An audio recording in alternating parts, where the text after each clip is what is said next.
Good morning, good afternoon, good evening, wherever you are, my dear brother and sister.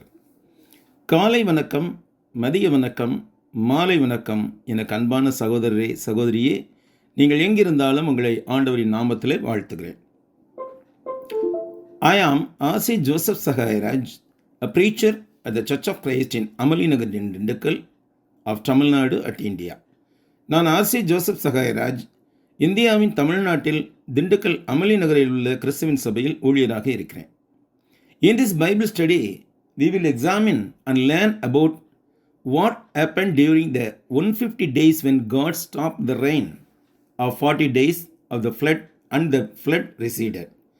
40 நாட்கள் பெய்த மழை தேவனால் நிறுத்தப்பட்டு வெள்ளம் வடிந்து வந்த நாட்களில் 150 நாட்கள் நிகழ்ந்தவற்றை பற்றி நாம் இந்த வேதாகம படிப்பில் ஆராய்ந்து அறிவோம். Key verse for this study is Genesis 8:11. Then the dove came to him in the evening, and behold, a freshly plucked olive leaf was in her mouth.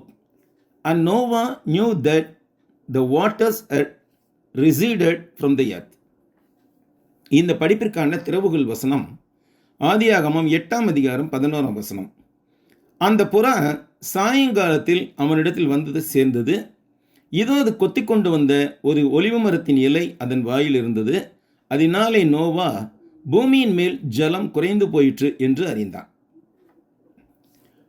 Noah's deliverance from chapter 8, 1 to 5 verses.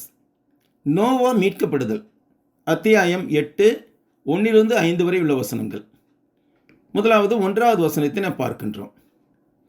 Then first we see the first verse. Then God remembered Noah and everything living thing and all the animals that were with him in the ark. And God made a wind to pass over the earth, and the waters subsided. தேவன் நோவாவையும் அவனுடைய பேழையில் இருந்த சகல காட்டு மிருகங்களையும் சகல நாட்டு மிருகங்களையும் நினைத்தருளினார். தேவன் பூமியின் மேல் காற்றை வீச பண்ணினார். அப்பொழுது ஜலம் அமர்ந்தது. In this 8th chapter of Genesis, the first verse, we understand that the rain fell on the earth for 40 days and 40 nights.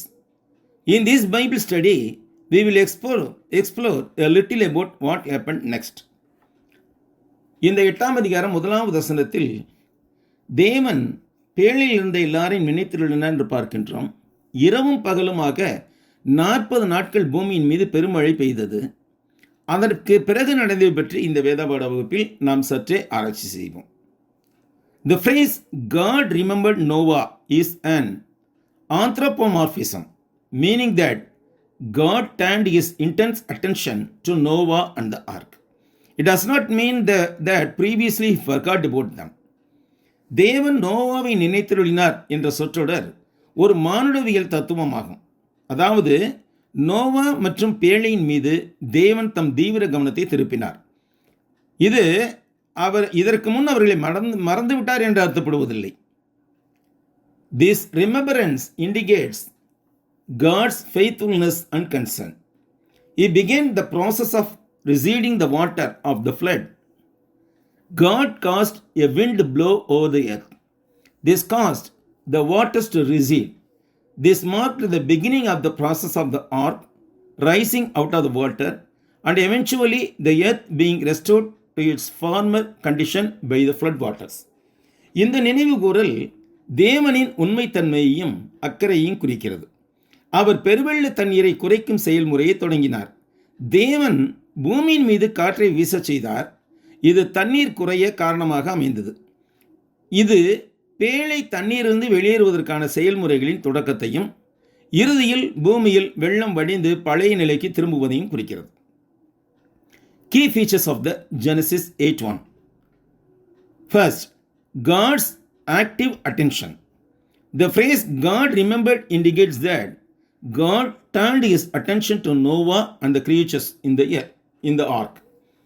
ஆதியாகமம் 8ஆம் அத்தியாயம் 1ஆம் வசனத்தின் முக்கியமான அம்சங்களை பார்க்கும்போது முதலாவது தேவனின் செயலில் கவனம். தேவன் நினைத்தருளினார் என்ற சொற்றொடர் தேவன் தமது கவனத்தை நோவா மற்றும் பேழையில் இருந்த உயிரினங்கள் மீது திருப்பியதை குறிக்கிறது. Second, God's faithfulness. God's remembrance shows his faithfulness to Noah and his promise to him as he continued to preserve the lives of those in the ark. தேவனின் உண்மைத்தன்மை. இரண்டாவது, தேவனின் உண்மைத்தன்மை. தேவனின் நினைவு கூறலானது நோவா மற்றும் அவருக்கு தேவன் கொடுத்த வாக்குத்தத்தம் ஆகியவற்றின் மீதான தேவனுடைய உண்மைத்தன்மையை எடுத்து காட்டுகிறது. ஏனென்றால் அவர் பேழையில் உள்ளவர்களின் உயிர் வாழ்வை தொடர்ந்து நிலைநிறுத்தினார். Third, divine authority over nature. By sending the wind upon the earth, God demonstrated his supreme authority and power over nature, allowing the forces of nature to act according to his command. மூன்றாவது, இயற்கையின் மீது தெய்வீக அதிகாரம். பூமியின் மீது காற்றை அனுப்புவதன் மூலம் தேவன் தமது கட்டளைக்கு ஏற்ப இயற்கையின் சக்திகளை செயல்படுத்துவதையும் இயற்கையின் மீது தனது உச்ச அதிகாரத்தையும் வல்லமையை நிரூபித்தார். Fourth, the beginning of the end of the flood. The receding waters signaled to Noah and his family the beginning of the end of the flood and their eventual return to dry land. நான்காவது, பெருவெள்ளத்தின் முடிவின் ஆரம்பம். தணிந்து வந்த தண்ணீரானது நோவா மற்றும் அவரது குடும்பத்தினருக்கு வெள்ளத்தின் முடிவின் தொடக்கத்தையும் இறுதியில் உலர்ந்த நிலத்துக்கு திரும்புவதையும் குறிக்கிறது. Gradual deliverance. Fifth one, gradual deliverance. The waters gradually receded. The wind acted as an instrument of God's power. This led to Noah's complete deliverance from the flood. படிப்படியான விடுதலை. ஐந்தாவது, படிப்படியான விடுதலை. தண்ணீர் படிப்படியாக குறைந்தது. காற்று தேவனின் வல்லமையின் கருவியாக செயல்பட்டது. இது நோவாவை பெருவெள்ளத்திலிருந்து முழுமையாக விடுவிக்க வழிவகுத்தது. Sixth, the significance of the wind. The wind that God sent was not a stormy wind. It was a gentle, dry wind. It stopped the water from rising. The wind helped the water to return to its original state. காற்றின் முக்கியத்துவம். ஆறாவது, தேவன் அனுப்பிய காற்று ஒரு புயல் காற்று அல்ல, ஆனால் அது ஒரு மென்மையான உலர்ந்த காற்று ஆகும். இது தண்ணீரின் பெருக்கத்தை தடுத்தது. தண்ணீர் பழைய நிலைக்கு திரும்பி வர இந்த காற்று உதவிற்று. This event was an extraordinary act by the God. Only he has the right to control the wind and water at his will. இந்த நிகழ்வு தேவன் நிகழ்த்திய ஒரு அசாதாரணமான செயலாகும். ஏனெனில் காற்று மற்றும் தண்ணீரை தமது விருப்பத்தின்படி கட்டுப்படுத்த அவருக்கு மட்டுமே உரிமை உள்ளது. We come to the second verse of Genesis 8. The fountain of the deep and the windows of the heaven were also stopped, and the rain from the heaven was restrained. ஆதியாகமம் 8ஆம் அதிகாரம் 2ஆம் வசனத்துக்கு வருகிறோம்.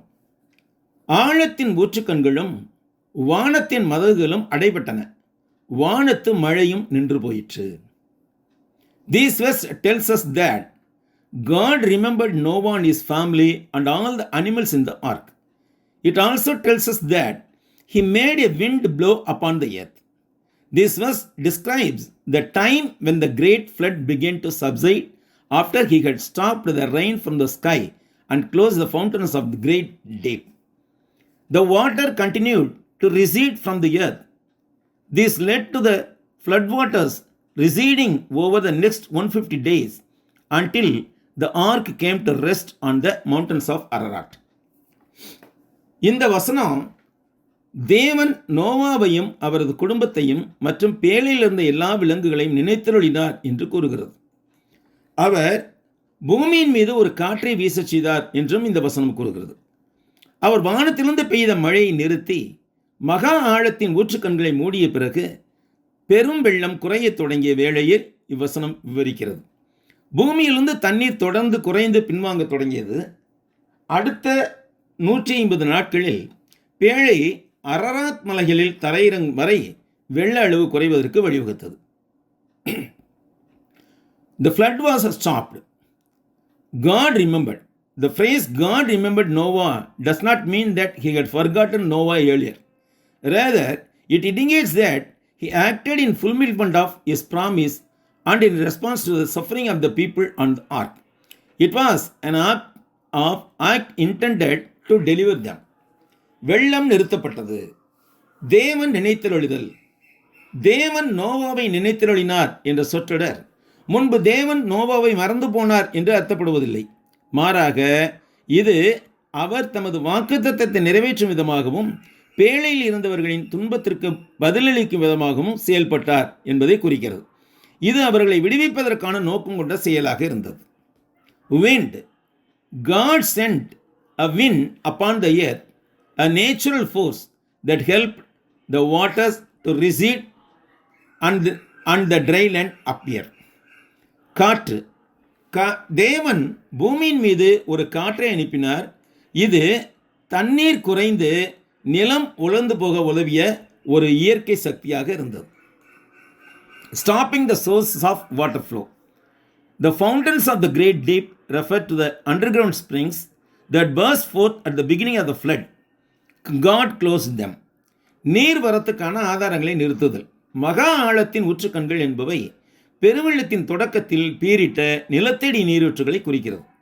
அவற்றை தேவன் மூடினார். The floodgates of heaven. This phrase describes the opening in the sky that released heavy rain, or the floodgates. God closed them, stopping the flood. வானத்தின் மதகுகள். இந்த சொற்றொடர் வானத்தில் கனமழையை வெளியிட்ட திறப்புகள் அல்லது பெருவெள்ளத்தின் வாயில்களை விவரிக்கிறது.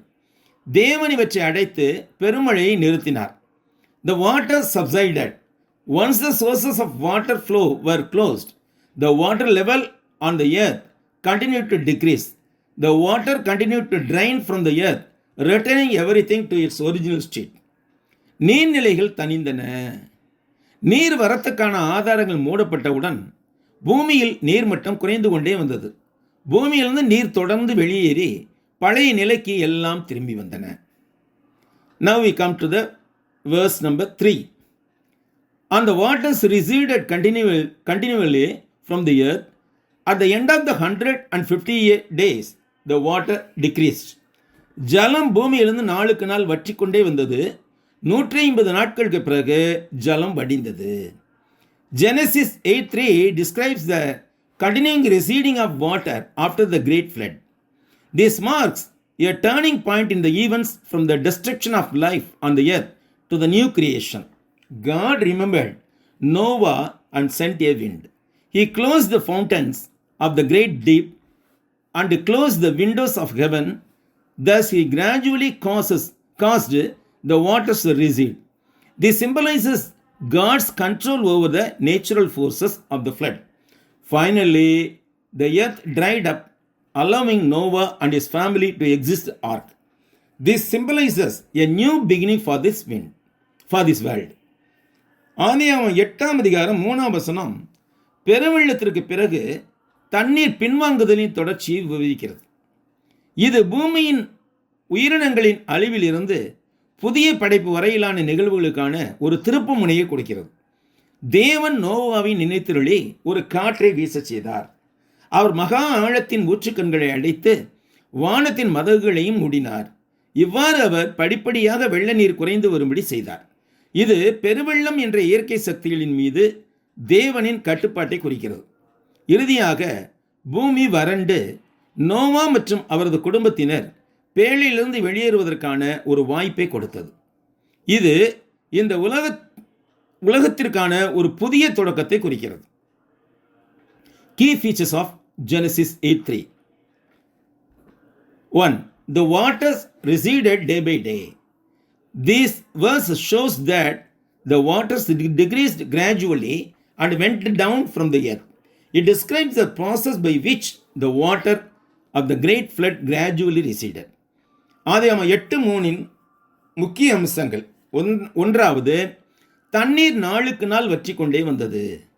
இந்த வசனம் தண்ணீர் சீராக குறைந்து பூமியிலிருந்து கீழே சென்றது என்பதை எடுத்து காட்டுகிறது. பெருவெள்ள தண்ணீர் படிப்படியாக குறைந்து வரும் செயல்முறையை இது விவரிக்கிறது. 2. God's action. The receding water were the result of God's direct action. He remembered Noah, so he commanded the wind to blow the flood waters and to stop flowing. தேவனின் செயல். இரண்டாவது, தேவனின் செயல். தண்ணீர் குறைந்து வருவது தேவனின் நேரடி நடவடிக்கையின் விளைவாகும். அவர் நோவாவை நினைத்தருளினார். எனவே பெருவெள்ள தண்ணீர் வற்றி போவதற்காக காற்றை வீசவும் பெருவெள்ளத்தின் தண்ணீர் வரத்து மூலங்களை நிறுத்தவும் தேவன் கட்டளையிட்டார். Third, stopping the flood. This symbolized the closing of the fountains of the deep and the windows of heaven, the floodgates of heaven, bringing an end to the flood. வெள்ள நிறுத்தம். இது ஆழத்தின் நீரூற்றுக்கள் மற்றும் வானத்தின் மதகுகள் மூடப்பட்டு பெருமழைக்கு முற்றுப்புள்ளி வைப்பதன் மூலம் பெருவெள்ளம் நிறுத்தப்பட்டதை குறித்தது. Third, symbolic meaning, new beginning. The receding waters symbolized a new beginning and the return of the earth to its original order. This would prepare the earth for the growth of people and other living things. மூன்றாவது, குறியீட்டு பொருள், அதாவது அடையாளத்துவ அர்த்தம். புதிய தொடக்கம். குறைந்து வரும் தண்ணீர் ஒரு புதிய தொடக்கத்தையும் பூமி தனது பழைய ஒழுங்குமுறைக்கு திரும்புவதையும் குறித்தது. இது பூமியை மீண்டும் மக்கள் பெருக்கத்திற்கும் மற்ற உயிரினங்களின் பெருக்கத்திற்கும் தயார்படுத்துகிறது. Redemption and restoration. This event reflects the theme of judgment in the Bible. It was followed by renewal, and God restored His creation after the devastating flood. மீட்பு மற்றும் மறுசீரமைப்பு. இந்த நிகழ்வு வேதாகமத்தின் கருப்பொருளான நியாய தீர்ப்பை பிரதிபலிக்கிறது. அதைத் தொடர்ந்து புதுப்பித்தல் நடைபெற்றது. மேலும் பேரழிவை ஏற்படுத்திய வெள்ளத்திற்கு பிறகு தேவன் தமது படைப்புயிர்களை மீட்டெடுத்தார். Divine control. The passage emphasizes God's complete control over the force of nature. God used them to accomplish His purpose. தெய்வீக கட்டுப்பாடு. இயற்கை சக்திகளின் மீது தேவனின் முழுமையான கட்டுப்பாட்டை இந்த வரலாறு வலியுறுத்துகிறது. இவற்றை தேவன் தமது நோக்கங்களை நிறைவேற்றுவதற்காக பயன்படுத்தினார். Now we comes to the fourth verse of Genesis.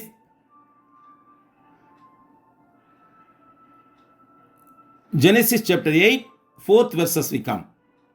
Then the ark rested in the 7th month, the 17th day of the month on the mountains of Ararat. 7ஆம் மாதம் 17ஆம் தேதியிலே பேழை அரராத் என்னும் மலைகளின் மேல் தங்கிற்று என்று 4ஆம் வசனம் கூறுகிறது. ஆதியாகமம் 8ஆம் அதிகாரம் 4ஆம் வசனம். Genesis 8:4 states that Noah ark came to the rest on the mountains of Ararat on the 17th day of 7th month after the global flood. This event marked the end of the flood's destruction, the beginning of the new era, and a new beginning for humanity. The mountains of Ararat refer to a mountain range, not a specific peak. And on the 17th day of the 7th month mentioned here, God's judgment ended. On the day, a new life began and the covenant of salvation was made. உலகளாவிய வெள்ளத்துக்கு பிறகு 7ஆம் மாதத்தின் 17ஆம் தேதி நோவாவின் பேழை Ararat மலைகளில் தங்கியதாக ஆதியாகமம் 8ஆம் அதிகாரம் 4ஆம் வசனம் கூறுகிறது. இந்த நிகழ்வு வெள்ளப்பெருக்கின் அழிவினுடைய முடிவையும் ஒரு புதிய சகாப்தத்தின் தொடக்கத்தையும் மனித குலத்திற்கான ஒரு புதிய தொடக்கத்தையும் குறிக்கிறது. அரராத் மலைகள் என்பது ஒரு குறிப்பிட்ட சிகரத்தை அல்ல, ஒரு மலை பகுதியையே குறிக்கிறது. மேலும் இங்கு குறிப்பிடப்பட்ட 7ஆம் மாதம் 17ஆம் தேதியில் தேவனுடைய நியாய தீர்ப்பு முடிவடைந்தது. அன்று ஒரு புதிய வாழ்க்கை தொடங்கியது மற்றும் ரட்சிப்பின் உடன்படிக்கையும் உண்டாயிற்று. Key features of the Genesis 8:4. The ark's resting. The ark coming to the rest symbolizes the end of the destructive flood. It brings a sense of stability and security after the judgment period. ஆதியாகமம் 8 நாளின் முக்கிய அம்சங்கள். பேழை ஓரிடத்தில் தங்குதல். பேழை நிலையாக நிறுத்தப்படுதல் என்பது அழிவுகரமான வெள்ளத்தின் முடிவை குறிக்கிறது. இது நியாய தீர்ப்பு காலத்துக்கு பிறகு நிலைத்த தன்மை மற்றும் பாதுகாப்பு உணர்வு ஆகியவற்றை கொண்டு வருகிறது. The mountains of Ararat. Located in the modern day Armenia, This location represents the foundational ground that God chose for the ark to finally rest on. Ararat மலைகள் நவீன கால அர்மீனியாவின் ஒரு பகுதியாக அமைந்துள்ள இந்த இடம் பேழை இறுதியாக தங்குவதற்கு தேவன் தேர்ந்தெடுத்த அடித்தளமான நிலத்தை குறிக்கிறது. 17th day of the 7th month. This particular date in those days is thought to foreshadow the 17th day of Abib, the first month of Jewish calendar. And also it was the day of Jesus' resurrection in God's redemptive calendar for Israel. 7வது மாதத்தின் 17வது நாள் நோவாவின் காலத்தில் இந்த குறிப்பிட்ட தேதியானது இஸ்ரவேலுக்காக தேவன் நிறுவிய மீட்பின் நாட்காட்டியில் இயேசுவின் உயிர்த்தெழுதலின் நாளான யூத நாட்காட்டின்படியான ஆபிப் என்ற முதல் மாதத்தின் 17வது நாளை முன்னறிவிப்பதாக ஒரு கருத்து நிலவுகிறது. Symbol of new beginnings. The ark's landing on the mountains of Ararat after the earth was covered with water is seen as a foreshadowing of Christ's resurrection. Just as Noah and his family stepped into a new world after the flood, believers enter into the new life through the resurrection of Jesus Christ. புதிய தொடக்கங்களின் சின்னம் இது. பூமியானது தண்ணீரால் மூடப்பட்ட பிறகு Ararat மலைகளில் பேழை தங்கும் நிகழ்வானது கிறிஸ்துவின் உயிர்த்தெழுதலின் முன்னிழலாக கருதப்படுகிறது. வெள்ளத்திற்கு பிறகு நோவாவும் அவரது குடும்பத்தினரும் ஒரு புதிய உலகத்திற்குள் அடியெடுத்து வைத்தது போல விசுவாசிகள் இயேசுவின் உயிர்த்தெழுதல் மூலம் ஒரு புதிய வாழ்க்கையில் நுழைகிறார்கள். Significance. The ark's landing on the mountains of Ararat is a pivotal moment in the biblical history. It marks the point at which God's judgment ceases and his promise of renewal and a new beginning of humanity and the earth begins. It serves as a foundation promise of a lasting and enduring covenant between God and his people. முக்கியத்துவம். Ararat மலைகளில் பேழை தங்குவது என்பது வேதாகம வரலாற்றில் ஒரு முக்கியமான வேலையாகும். இது தேவனின் நியாய தீர்ப்பு நிறுத்தப்பட்டு மனிதகுலத்திற்கும் பூமிக்கும் புதுப்பித்தல் மற்றும் புதிய தொடக்கம் குறித்த அவரது வாக்குறுதி தொடங்கிய இடத்தை குறிக்கிறது. இது தேவனுக்கும் அவரது மக்களுக்கு இடையிலான நிலைத்த தன்மை மற்றும் நீடித்த உடன்படிக்கைக்கான அடித்தள வாக்குறுதியாக செயல்படுகிறது. The effect of flood receding. Reducing water. The water continued to recede. On the 17th day of the 7th month, 150 days after the flood began, the ark came to rest on the mountains of Ararat. வெள்ளம் குறைந்ததன் விளைவு. குறைந்து வரும் நீர்நிலைகள். தண்ணீர் தொடர்ந்து குறைந்து கொண்டே வந்தது. பெருவெள்ளம் தொடங்கி 150 நாட்களுக்கு பிறகு 7ஆம் மாதத்தின் 17வது நாளில் பேழை அரராத் மலைகளில் தங்கியது. Mountain tops visible. This event marked the beginning of the end of the flood, and the waters continued to recede until the top of the mountains became visible in the 10th month. காணக்கூடிய மலை உச்சி. இந்த நிகழ்வு வெள்ளத்தின் முடிவின் தொடக்கத்தை குறித்தது. 10ஆம் மாதத்தில் மலைகளின் உச்சி தெரியும் வரை தண்ணீர் மேலும் குறைந்து வந்தது. Now we comes to 5th verse. And the waters decreased continually until the 10th month. In the 10th month, on the first day of the month, the tops of the mountains were seen. இப்பொழுது நாம் 5ஆம் வசனத்துக்கு வருகிறோம். 10ஆம் மாதம் மட்டும் ஜலம் வடிந்து கொண்டே வந்தது. 10ஆம் மாதத்தின் முதல் தேதியிலே மலை சிகரங்கள் காணப்பட்டன. This verse also indicates a turning point after the global flood. The flood waters continued to recede until the first day of the 10th month. Then the tops of the mountains became visible. உலகளாவிய வெள்ளத்துக்கு பிறகு ஒரு திருப்பு முனையை இந்த வசனம் குறிக்கிறது. 10ஆம் மாதத்தின் முதல் நாள் வரை பெருவெள்ள தண்ணீர் குறைந்து கொண்டே வந்தது. அப்போது மலைகளின் உச்சி தெரிய தொடங்கிற்று.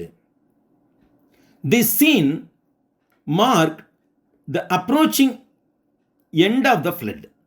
It provided a sign of hope and glimpses of the restored land after the water had receded. This verse provides a specific date in the Bible's chronology. This confirms that This event was a historical event and it was also a precursor to the eventual drying up of the earth and the exit of Noah from the ark.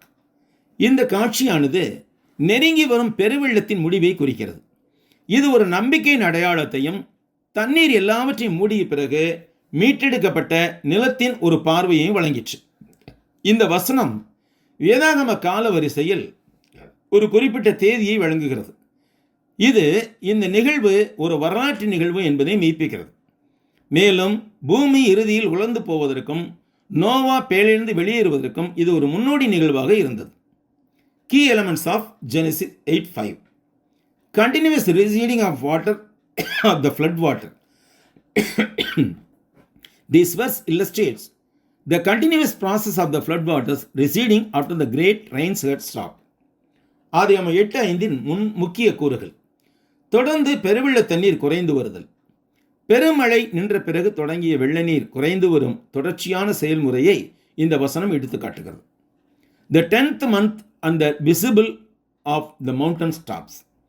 On the first day of the 10th month of Noah's 600th year, the tops of the mountains became visible.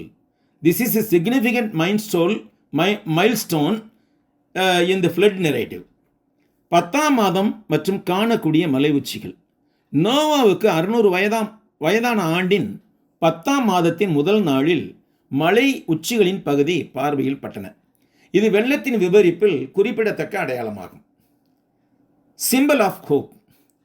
The emergence of mountains from the water symbolized the earth's return to stability and the possibility of new life beginnings. நம்பிக்கையின் சின்னம். தண்ணீரிலிருந்து மலைகள் வெளிப்படும் நிகழ்வானது பூமி நிலைத்த தன்மைக்கு திரும்புவதையும் பூமி புதிய வாழ்க்கை மற்றும் தொடக்கங்களுக்கான சாத்தியத்தையும் குறிக்கிறது. Historical context.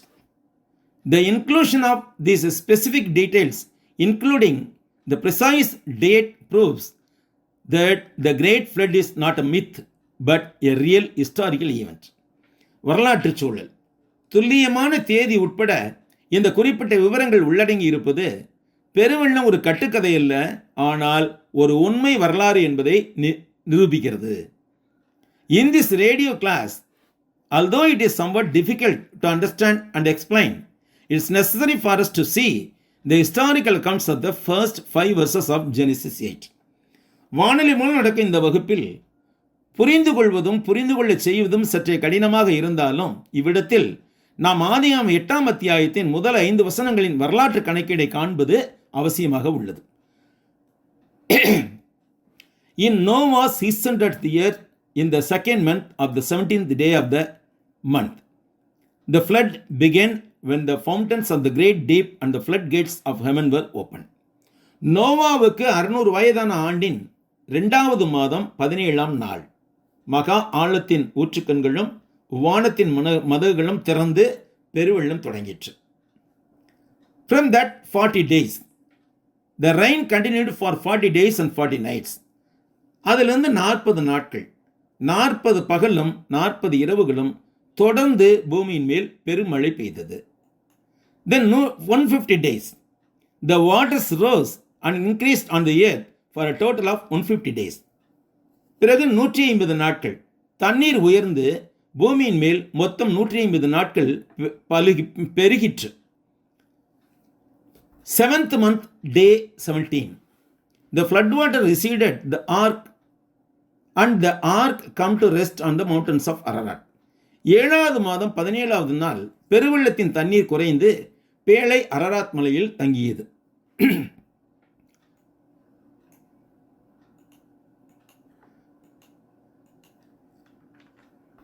10th month, day 1, the tops of the mountains became visible and the waters continued to recede. 10வது மாதம் 1வது நாள் தண்ணீர் தொடர்ந்து குறைந்து வருவதால் மலைகளின் உச்சி தெரிந்தது. In Noah's 601 year of age, the first month, day 1, the earth is dry enough that Noah removes the covering of the ark. நோவாவுக்கு 601 வயதான 1வது மாதம் 1வது நாள் நோவா பேழையின் மூடியை அகற்றும் அளவுக்கு பூமி வறண்டு போயிருந்தது. 2nd month, day 26, second month, date 27. The earth is completely dry. ரெண்டாவது மாதம் 27வது நாள் பூமி முற்றிலும் வறண்டு போயிருந்தது. Transition to a new life. The visibility of the mountain tops set the stage for the Noah's subsequent actions, including sending birds to sending birds to survey the earth and eventually leaving the ark. புதிய வாழ்க்கைக்கு மாற்றம். மலை உச்சிகளின் தெரிவு நிலை. பூமியின் நிலையை சோதிக்க நோவா பறவைகளை அனுப்பி இறுதியில் பேழையை விட்டு வெளியேறும் நோவாவின் பின்வரும் செயல்களுக்கு களம் அமைத்தது. Now we come to the second section of the Genesis chapter 8. This is Noah testing the level of water. Verse 6 to 12. இப்பொழுது நாம் ஆதியாகமம் 8ஆம் அதிகாரத்தின் 2ஆம் உட்பிரிவுக்கு வருகிறோம். நீரின் அளவை நோவா சோதித்தல். இது வசனம் 6லிருந்து 12 வரை விளக்கப்படுகிறது. First we shall read 6th and 7th verses. So it came to pass at the end of the 40 days that Noah opened the window of the ark which he made. Then he sent out a raven which kept going to and fro until the water had dried up from the earth. இப்பொழுது நாம் ஆதியாகமம் 8ஆம் அதிகாரத்தின் 6 மற்றும் 7 வசனங்களை வாசிக்கிறோம். நீரின் நிலவை நோவா சோதித்தல் என்பது 6 முதல் 12 வரை வருகிறது. இது 2வது உட்பிரிவு 8ஆம் அதிகாரத்திலே. இதில் முதலாவதாக 6-7 வசனங்களை வாசிப்போம். 40 நாள் சென்ற பின் நோவா தான் பேழையில் செய்திருந்த ஜன்னலை திறந்து ஒரு காகத்தை வெளியே விட்டான். அது புறப்பட்டு பூமியின் மேல் இருந்த ஜலம் வற்றி போகும் வரைக்கும் போகிறதும் வருகிறதுமாய் இருந்தது. In Genesis 8, 6 and 7th verses, Noah waited 40 days after the tops of the mountains appeared. Then Noah opened the window of the ark and sent out a raven to see if the flood waters had receded from the earth. The raven flew back and forth. It did so until the ground was dry. Thus Noah was trying to determine the level of receding waters. ஆதியாகமம் 8:6-7 மலை உச்சிகள் வெளியே தோன்றிய பிறகு நோவா 40 நாட்கள் காத்திருந்தார். பின்பு பூமியிலிருந்து வெள்ள நீர் வடிந்து விட்டதா என்று பார்க்க நோவா பேழையின் ஜன்னலை திறந்து ஒரு காகத்தை அனுப்பினார். காகம் முன்னும் பின்னுமாக பறந்தது. அது நிலம் வறண்டு போகும் வரை இவ்வாறே செய்து கொண்டிருந்தது. குறைந்து வரும் நீரின் நிலையை கண்டறிய நோவா இவ்விதமாய் முயற்சி செய்து கொண்டிருந்தார். Declining waters. Earlier, a wind from God had begun to dry up the earth. As a result, the sea level began to lower down and the waters began to recede. குறைந்து வரும் பெருவெள்ள நீர். இதற்கு முன்பாகவே தேவன் அனுப்பிய ஒரு காற்று பூமியை உலர்த்த தொடங்கியது. அதனால் கடல் மட்டம் தாழ்ந்து தண்ணீர் குறைந்து போக தொடங்கியது. Peaks of the mountains visible. The previous verses, Genesis 8:5, stated that the ark rested on the mountains of Ararat and the peaks of the mountains were visible. வெளியே தெரியும் மலை உச்சி. முந்தைய வசனம், அதாவது ஆதியாகமம் 8ஆம் அதிகாரம் 5ஆம் வசனம், பேழை அரராத் மலைகளில் தங்கியிருந்ததாகவும் மலை உச்சிகள் காணக்கூடியதாக ஆயிற்று என்று உரைத்தது. Waiting period. After the mountains were appeared, Noah waited an additional 40 days. He made sure that the waters had dried up considerably before testing the environment. காத்திருப்பு காலம். மலைகள் வெளியே தோன்றிய பிறகு நோவா கூடுதலாக 40 நாட்கள் காத்திருந்தார். சுற்றுச்சூழலை சோதிப்பதற்கு முன்பு அவர் தண்ணீர் கணிசமாக வறண்டு விட்டதா என்பதை உறுதி செய்து கொண்டார். The role of the raven. A practical strategy. Noah first used a sailor's trick to determine if the ground was dry, sending a raven out of the ark to see if it was dry, because it could fly long distance. A raven could fly long distance. காக்கையின் பங்கு. ஒரு நடைமுறை வியூகம்.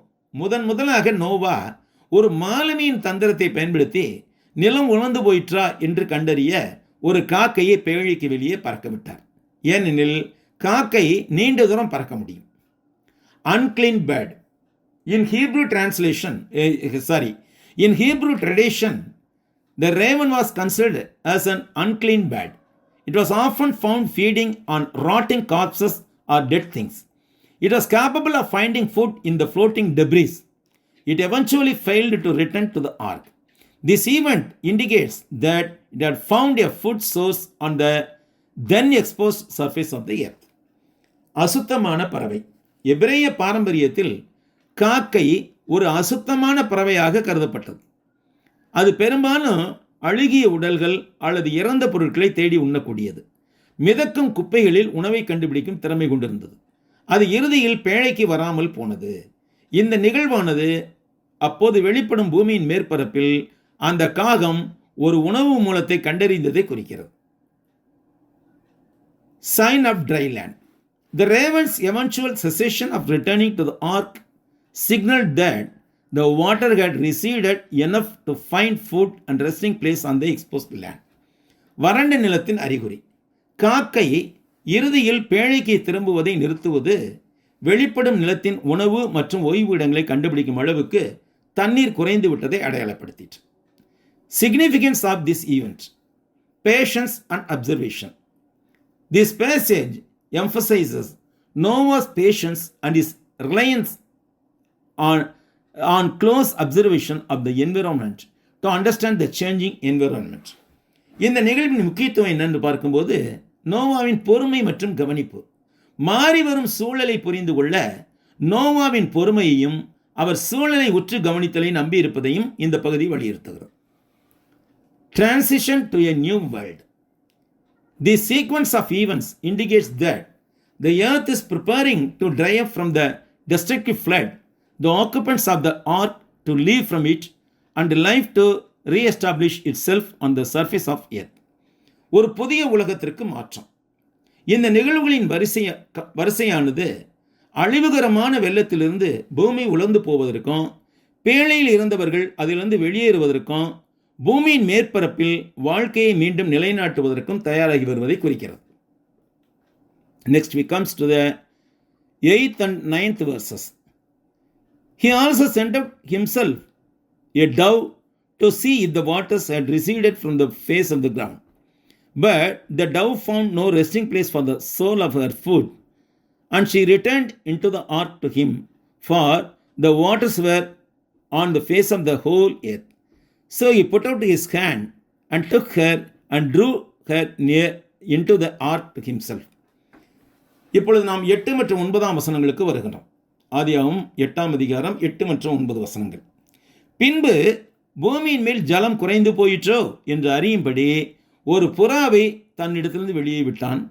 பூமியின் மீதெங்கும் ஜலம் இருந்தபடியால் அந்த புறா தன் உள்ளங்கால் வைத்து இளைப்பாற இடங்காணாமல் திரும்பி பேழையிலே அவனிடத்தில் வந்தது. அவன் தன் கையை நீட்டி அதை பிடித்து தண்டமாக பேழைக்குள் சேர்த்து கொண்டான். This passage describes Noah's second attempt to see if the water had receded. He sent out a dove from the ark, but since there was no dry land to rest on, the dove returned to him. This shows that the earth was still covered with water, and Noah reached out his hand and took the bird back into the ark. இவ்வசன பகுதி தண்ணீர் குறைந்து விட்டதா என்று சோதிக்க நோவா மேற்கொண்ட இரண்டாவது முயற்சியை விவரிக்கிறது. அவர் பேழையிலிருந்து ஒரு புறாவை வெளியே அனுப்பினார். ஆனால் தங்குவதற்கு உலர்ந்த நிலம் இல்லாததால் புறா அவரிடம் திரும்பி வந்தது. இது பூமி இன்னும் தண்ணீரால் மூடப்பட்டிருப்பதை எடுத்து காட்டுகிறது. பின்னர் நோவா தமது கையை நீட்டி அந்த பறவையை மீண்டும் பேழைக்குள் சேர்த்து கொண்டார். What we learn from this history? There are 3 important points we learn from this history of Noah. First, patience and watchfulness. After the flood, Noah sent out a raven and then a dove from the ark. The dove's return indicates that the earth was not yet habitable. It also shows that Noah still had to wait.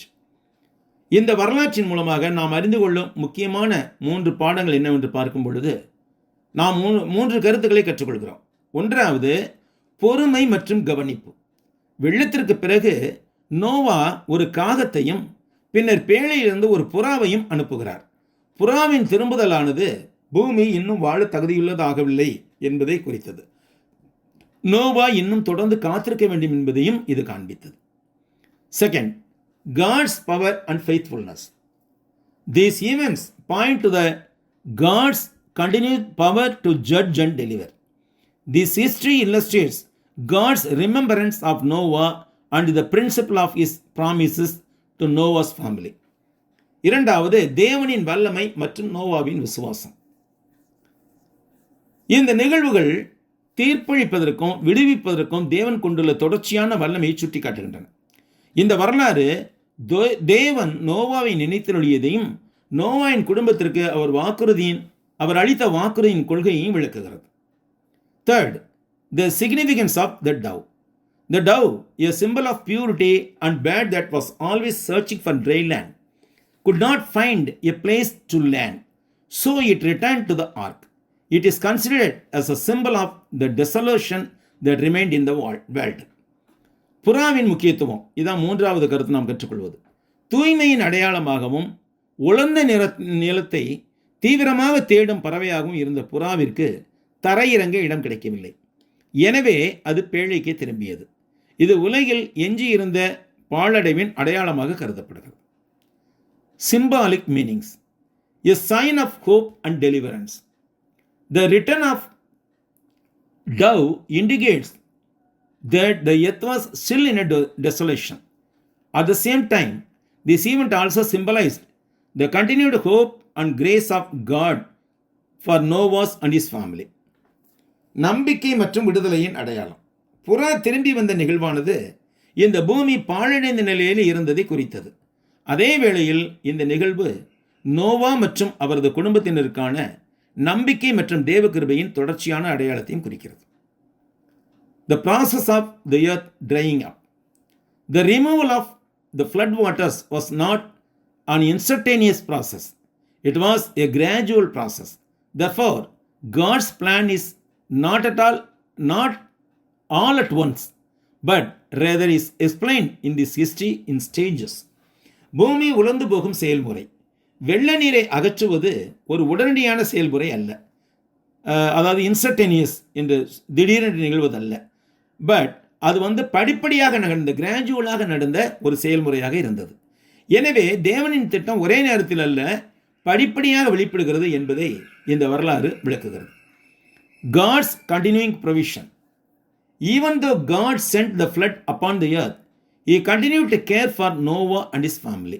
This is seen in God's action in remembering them, ensuring their safety and renewing the earth. தேவனுடைய தொடர்ச்சியான ஏற்பாடு. தேவன் இந்த பூமியின் மீது பெருவெள்ளத்தை அனுப்பினாலும் அவர் நோவாவையும் அவரது குடும்பத்தினரையும் தொடர்ந்து கவனித்துக் கொண்டார்.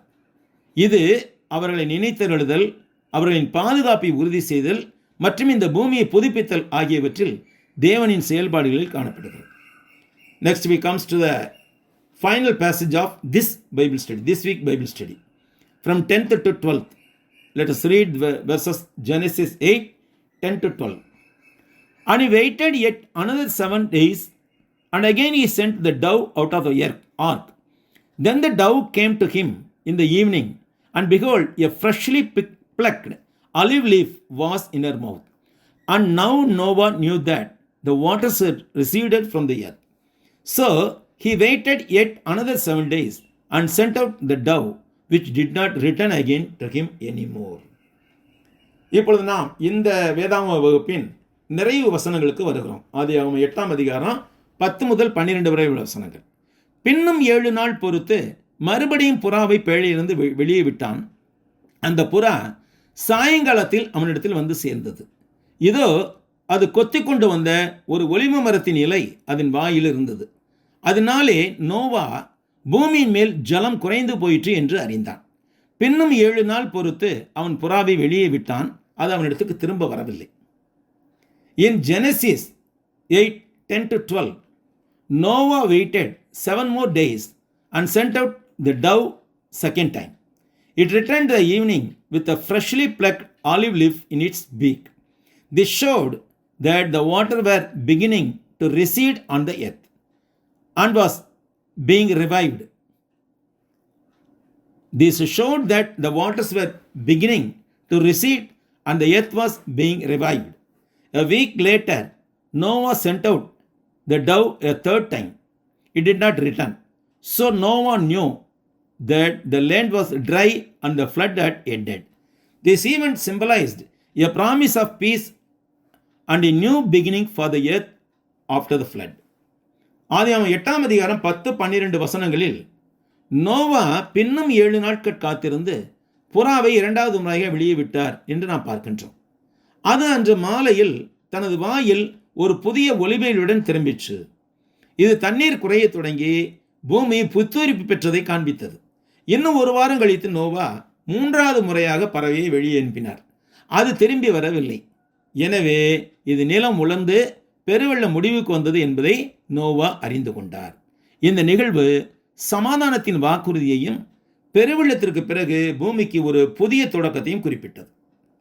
The dove and the olive leaf. Verse 11. Noah waited another 7 days. This was a reflection of 7 days during which creation was first established on the earth. Then he sent out the dove again. The birds returned in the evening with a freshly plucked olive leaf was a powerful sign. This showed that at least some high ground had emerged. It also showed that the olive tree, a common plant in that area, was already putting out new growth. The olive leaf became a universal symbol of peace and the renewed life on the earth.